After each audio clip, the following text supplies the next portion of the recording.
Giants can improve a lot, so it's still scary because their top laner is really good. Whirlip is here.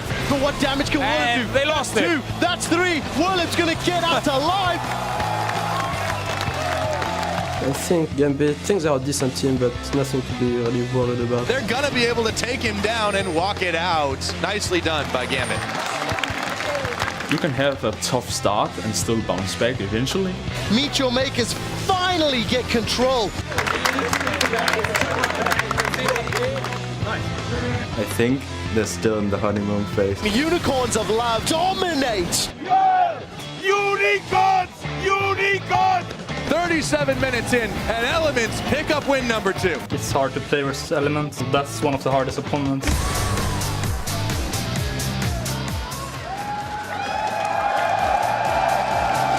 Welcome back to Week 3 of the European League of Legends Championship Series Spring Split. Now, just moments ago, we saw the action getting underway here. We saw Giants going to the stage and setting up for their match versus Fnatic, trying to get a victory. Right there, the boys of Fnatic, of course, yesterday handed their first loss, but they're still looking motivated. We'll see what they can pull out here in the first game of the day. And of course, Trevor and Pyra setting up at the caster desk to get things going here today. I'm Evie Supporter, and alongside me is Martin de Fischo Lunge and our guest analyst for the week, Origins jungler Maurice Amazing Stuckenschneider. Well, glad to have them here again. Let's kick things off by taking a look at our standings. Holding the #1 spot alone for the first time this split is the undefeated SK Gaming. Elements and Fnatic are tied for second at 4-1, and the Unicorns of Love are right behind them at 3-2. At the bottom of the table is Gambit Gaming, who still find themselves without a win. And the Fischo, well, it's now only one team at the top of the tables, and that's SK. Yeah, and again, they have looked like the best team here in Europe, but they're playing Elements later. Last game of the day, so everyone needs to watch, of course. Then we really get to see what they can do against the top teams and if they are the by far best team in Europe or not. Yeah, yesterday we saw one undefeated squad take their first loss, while the other will try to keep their streak going today. As mentioned already, SK Gaming reigning solo at the top of the table. Forgiven did die yesterday, but that didn't stand in the way of SK closing the deal. Yeah, SK, even though they seem to struggle with ward coverage and actually can get in control of the map in that game, because they actually had HK coming in, getting good team fights off, they didn't lose. They managed to eventually play the map as they always do, with a 3-1 split coming in and basically counter HK out and don't allow them to get any more team fights going for them. And Svensson also in that game really showed again. He's the best jungler in Europe right now. He used Nidalee, killed Lulix at the red buff early on. And overall, as long as he does so well in the early game, SK is going to win. And SK is at the top of the table. Fnatic, on the other hand, they were handed their first loss by the hands of the Unicorns of Love. Even though the Unicorns of Love fell behind early, they hit the pause button and they came back in the game, and Fnatic ultimately dropped the ball. Yeah, Fnatic showed that their trust can somehow blindfold them.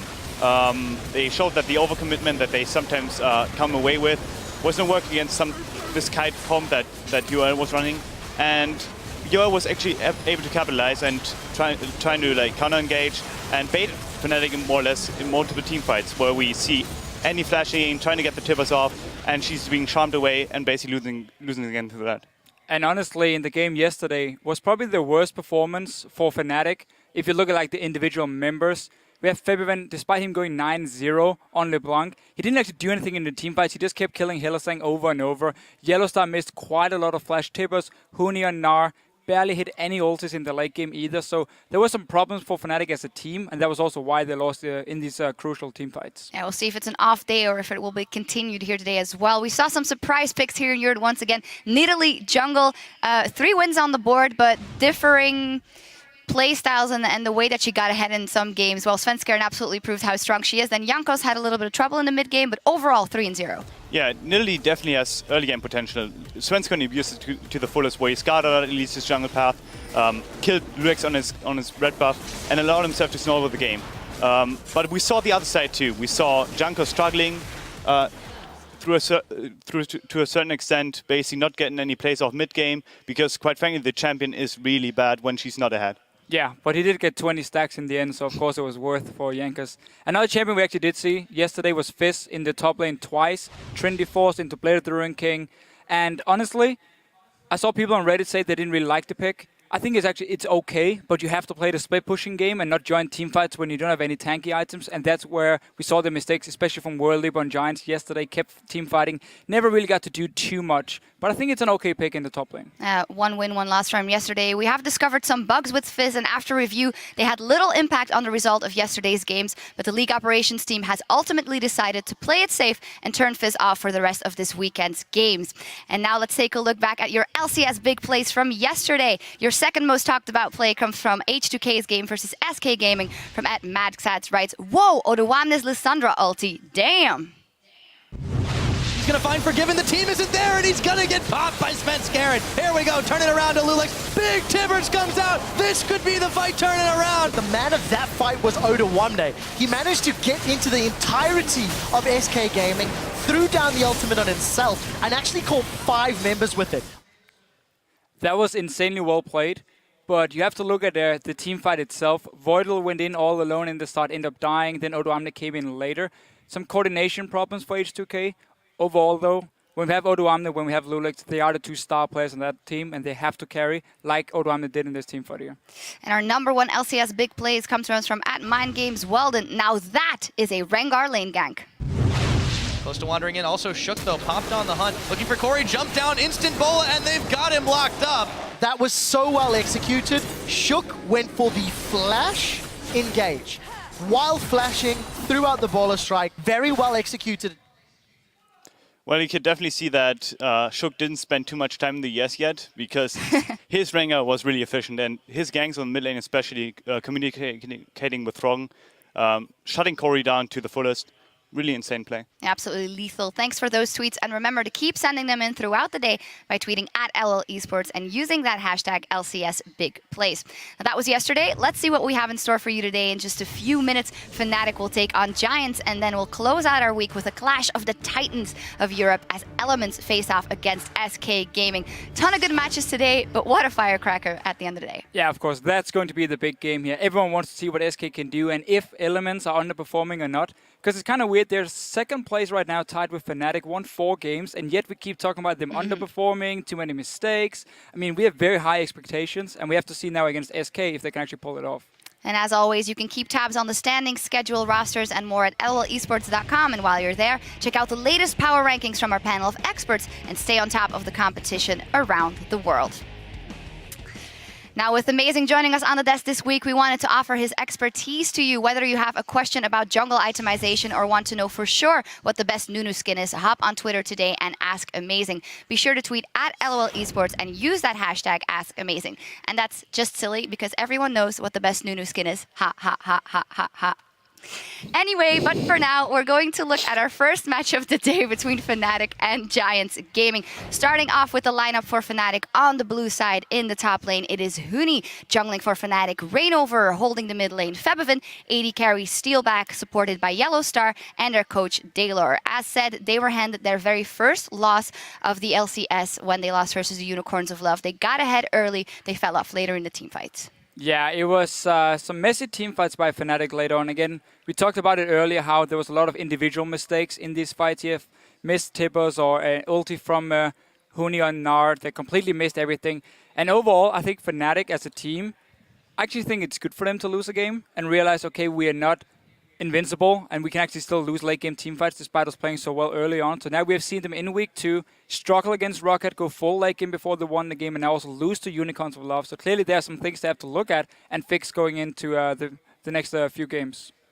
Yeah, Fnatic losing actually gives them the opportunity to rework their playstyle. Basically, they seem to be really one-dimensional right now, where they rely on engages and hard engages 24/7. Which is obviously a good thing if you want to fight and you have the mechanical players. But if people catch up to them, that's what's been happening like the past few weeks, or like the past week basically.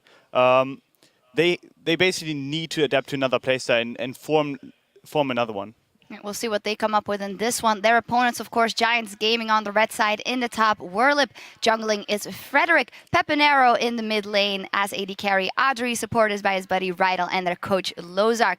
Now, they tried a new playstyle yesterday, actually the first time we saw them deviating from what they normally come up with, but they fell apart after 20 minutes. Yeah, so they had one good moment where they use the siege comp with Corki and Zeref, their 20-minute power spike, to actually take down a few turrets, win a teamfight at Dragon. That looked great for Giants.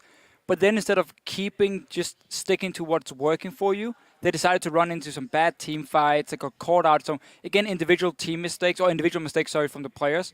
And that's why Rocket got so far ahead. Of course, Nuke Dog playing the caster in was like 6-0, 25 minutes in. So nearly impossible in the end to win for Giants. But it looked okay in the start. They just have to make sure they don't make the same mistakes again. Werlip did tweet after the game, we lack the quality to be a mid-table LCS team, but we want to improve based on the things we've done well. I think that's a very healthy approach to the game, seeing how they went 2-0 in the first week. They had to adjust their expectations coming into this one, Maurice. Exactly. As a new team, you come in, you have the upwind coming in from the expansion tournament.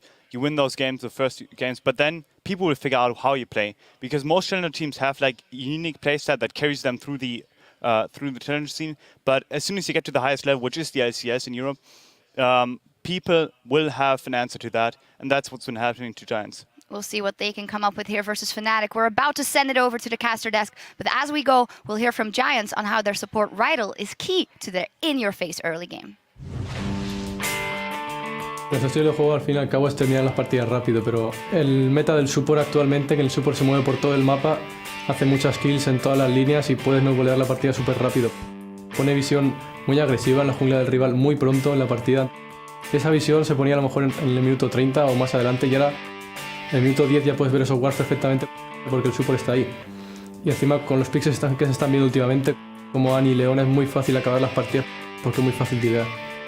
La agresividad del support nos beneficiaría en un futuro cuando la entrenásemos, pero como todavía no hemos entrenado con ella, no sabemos realmente adaptarnos y jugar ese estilo de juego, pero yo creo que sí que nos favorecerá.